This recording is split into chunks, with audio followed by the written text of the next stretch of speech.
दुनिया में हिंदुस्तान का वकार, उसकी इज्जत खाक में मिल चुकी है।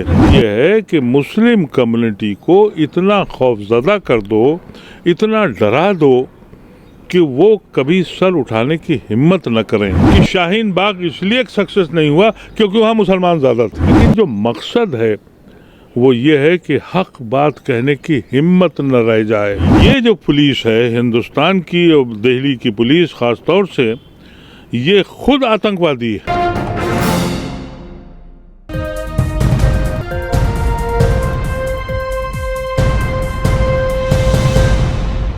दिल्ली दंगों को 1 साल से ज़्यादा हो गया है, लेकिन जिस तरह से 53 लोगों ने अपनी जान गंवाई थी, जिसमें गैर मुस्लिम भी थे 13 और 40 मुसलमान थे, तकरीबन 800 लोग दोनों तरफ से, दोनों कम्युनिटी के गिरफ़्तार किए गए हैं। लेकिन इसके साथ ही लगातार सवाल ये खड़ा हो रहा है कि जिन लोगों के हेट स्पीच पब्लिक डोमेन में मौजूद हैं, चाहे वो कपिल मिश्रा की बात करें, अनुराग ठाकुर की बात करें या प्रवेश वर्मा की बात करें, इन लोगों के ख़िलाफ़ पुलिस हमेशा ये कहती है कि अभी जांच चल रही है, इनके ख़िलाफ़ कोई केस दर्ज नहीं किया गया। उसके अलावा और बहुत सारे हिंदू लीडर्स हैं जो वहाँ पर जाकर के हंगामा कर रहे थे, लेकिन वहीं दूसरी तरफ तकरीबन 1 दर्जन मुसलमानों के ख़िलाफ़ UAPA लगाया गया और ये कहा गया है कि ये साजिशकर्ता थे, इन्होंने ही पूरी प्लानिंग करी और इस फसाद को कराया। इसके साथ ही इस पूरे मामले में जिस तरह से दिल्ली सरकार की अगर हम बात करते हैं, अरविंद केजरीवाल, उन पर भी तरह तरह के सवालात खड़े हो रहे हैं क्योंकि अभी तक लोगों को मुआवजा नहीं मिला है। इसी पर बात करने के लिए हमारे साथ मौजूद हैं पूर्व मेंबर ऑफ पार्लियामेंट अदीप साहब। अदीप साहब, क्या कहना चाहेंगे? 1 साल हो गया, एक तरफ 800 लोग गिरफ्तार हैं, दूसरी तरफ से भी हालांकि 300 मुसलमानों की ज़मानत भी हो गई है और कई केसेस ऐसे हैं कि कोर्ट फाइल उठा करके पुलिस के ऊपर फेंक दे रही है और ये कह रही है कि कोई सबूत नहीं है। जिस तरह से कई देखने में ये आ रहा है कि एक ही लैंग्वेज है 3-3, 4-4 FIR की, तो बिना वजह लोगों को फंसाया गया। देखिए, बड़ी बदनसीबी है कि दिल्ली के फसाद, यहाँ की सरकार तो खामोश है और यहाँ की पुलिस पूरी तरीके से बरहना हो गई है। लेकिन हैरत अंगेज बात यह है कि ये पूरी दुनिया का मौजू है। दुनिया में हिंदुस्तान का वकार, उसकी इज्जत खाक में मिल चुकी है, लेकिन बेशरम है ये सरकार। इसको ये शर्म नहीं आई कि हमारा दर्जा कहाँ से कहाँ पहुँच गया है। आज हिंदुस्तान के, आज भी मैं देख रहा था कि एक और रिपोर्ट आई है नीदरलैंड से। पूरी दुनिया ये कह रही है कि ये जो पुलिस है हिंदुस्तान की और दिल्ली की पुलिस खास तौर से, ये खुद आतंकवादी है।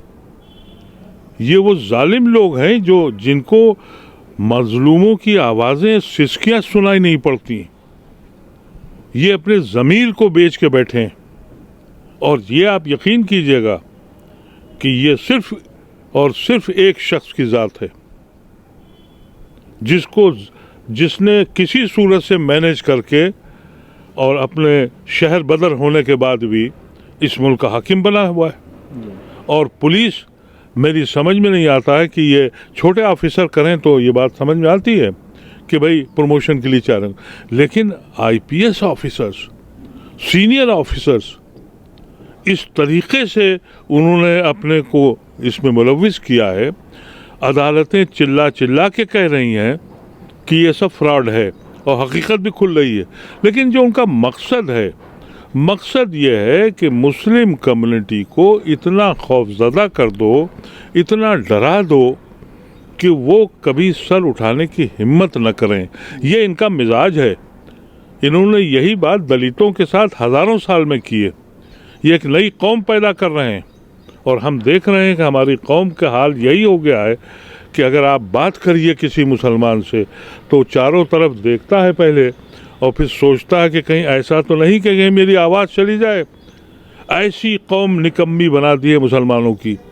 इनका मकसद, इन्हें मालूम है कि सब झूठ है, इन्हें ये भी मालूम है ये छूट जाएंगे 10 साल के बाद, लेकिन जो मकसद है वो ये है कि हक बात कहने की हिम्मत न रह जाए। और ये कौम हमारी धीरे धीरे वहाँ पहुँच रही है। अब पढ़े लिखे अगर मुसलमान से आप बात करें तो वो कहता मसलहत का तकाजा ये है कि खामोश रहिए, मसलहत का तकाजा ये है कि बीजेपी और आरएसएस से मिल जाइए। अक्सर मुझे लोग कहते हैं, फ़ोन पे भी कहते हैं और मेरे साइट पे भी लिखते हैं कि साहब अब कॉम्प्रोमाइज़ का वक्त आ गया है, यानी कॉम्प्रोमाइज़ जब सीए प्रोटेस्ट चल रहे थे तो उस वक्त तो एक नज़र आया था कि लोग आ रहे हैं और ख़ास तौर से जो कथाकथित मुसलमानों के लीडर थे उनको पूरी तरह से साइड लाइन कर दिया गया था और एक नई लीडरशिप निकल कर सामने आई थी जिसमें दर्जनों लोग अभी सलाखों के पीछे हैं। तो ऐसे में क्या कहना चाहेंगे, जो मुस्लिम लीडरशिप है वो भी खौफजदा है? मुस्लिम लीडरशिप तो देखिए कहीं कुछ है नहीं। ये शाहीन बाग में ये क़यादत ख़वातीन ने की थी जिसका सबको सरप्राइज था। जिस औरत के लिए ट्रिपल तलाक का कानून लेके आ रहे थे, जिस औरत के लिए इनके कलेजे फट रहे थे कि ये तो घर में बसी हुई एक मजलूम शख्स है जो मर्दों से दबती हैं और मर्द उनको तबाह करता है, एक्सप्लॉइट करता है, वो ख़वातीन सड़क पे आ गई थी। ये एक सिग्नल था कि अगर इस कौम की औरतें खड़ी हो गईं तो ये जो मर्द निकम्मे घूम रहे हैं इधर से उधर, इनको भी शायद जोश आ जाए, ये भी शायद खड़े हो जाएं, अपनी हक की बात करने लगें। शायद इनमें ये सलाहियत पैदा हो जाए कि जालिम को जालिम कहने की हिम्मत पैदा कर सकें। इसीलिए इन्होंने इतनी शिद्दत के साथ इंतकाम लिया है उन लोगों से। यानी एक प्रेग्नेंट औरत है, लड़की है, वो भी जेल में जा रही है। हर तरह के नौजवान बच्चे उनके ऊपर मजालिम कर रहे हैं। जो बच्चे उनके साथ खड़े थे उनको जेलों में डाल रहे हैं। उसका मकसद ये है कि कहीं ऐसा ना हो कि इन्होंने मर्दों को तो इस काबिल छोड़ा ही नहीं है। मर्द तो किसी न किसी पार्टी का दलाल बन के उससे टिकट लेना है और इलेक्शन में अपना जश्न मनाना है, वो इसमें मस्त है। ख़वातीन ने जब आवाज़ उठा दी, औरतें, उम्र रसीदा औरतें, बच्चियां, नौजवान, स्टूडेंट्स ये खड़े हो गए, उस वक़्त हुकूमत को ये लगा कि कहीं ये कौम जाग न जाए और उन्हें अंदाज़ा हुआ कि ये औरतें जो हैं इन्होंने एक नया माहौल क्रिएट कर दिया। हिंदुस्तान में गांधी के आज़ाद हिंदुस्तान में गांधी का पहला मूवमेंट अगर हिंदुस्तान की किसी ज़मीन पे लड़ा गया तो उसकी शुरुआत शाहीन बाग से हुई थी। और इसीलिए जो ये शिद्दत के साथ जो मजालिम किए जा रहे हैं वो आपको डिफेंसिव करने के लिए, आपकी ख़वातीन भी कहीं आगे ना आ जाएं, इस वजह से किया गया है।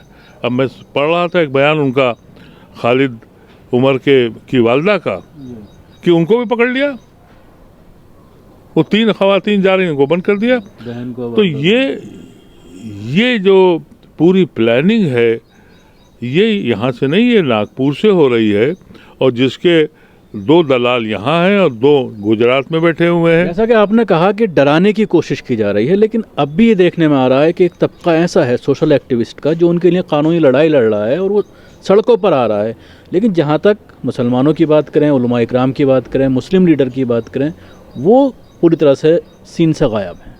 शकील साहब, मैं तो आपको इसलिए कह रहा हूँ कि पिछले 6-7 साल से जितने भी डिमॉन्स्ट्रेशन हुए हैं, जलसे हुए हैं या सेमिनार हुए हैं, और जिसमें भी मैं गया हूँ वहाँ 80-90% गैर मुसलमान आपके लिए लड़ रहा है। मुसलमान 2-3 होते हैं और वो मुसलमान जिनको मौलवी मुसलमान मानता ही नहीं है जी। कहता है ये तो परकटी औरतें हैं, ये तो गैर शरई लिबास पहनती हैं, वो खड़ी होती हैं। मैं अक्सर देखा कि मैं हूँ कहीं और 2-3 और लोग हैं, कहीं पर भी आपकी लड़ाई के लिए कोई मुसलमान नहीं जाता है, उसमें हिम्मत ही नहीं है।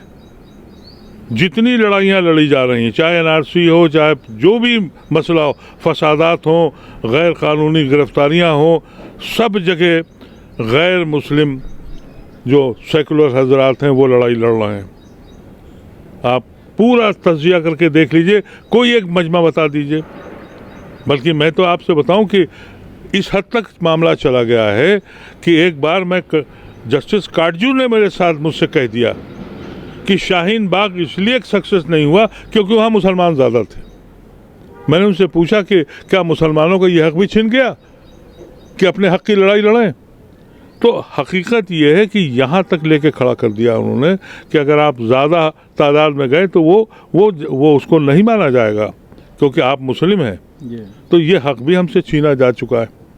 मैं ये समझता हूँ कि ये जो दिल्ली का फसाद है इसने पूरी दुनिया में हमको जलील और ख्वार किया है। ये सिर्फ बेशरम लोग ही कह सकते हैं कि अभी हम इंक्वायरी कर रहे हैं। अगर फ़र्ज़ कीजिए उसकी जगह मेरा नाम होता, मेरे ख़ानदान का एक फ़र्द नहीं बचा होता जिसको पाकिस्तानी या खालिस्तानी या मुल्क दुश्मन न कहा गया होता। लेकिन वक्त आएगा और ये वक्त और कोई नहीं लाएगा। यहाँ की ये जो किसान खड़े हुए हैं और जो नौजवान खड़ा हुआ है ये लाएगा।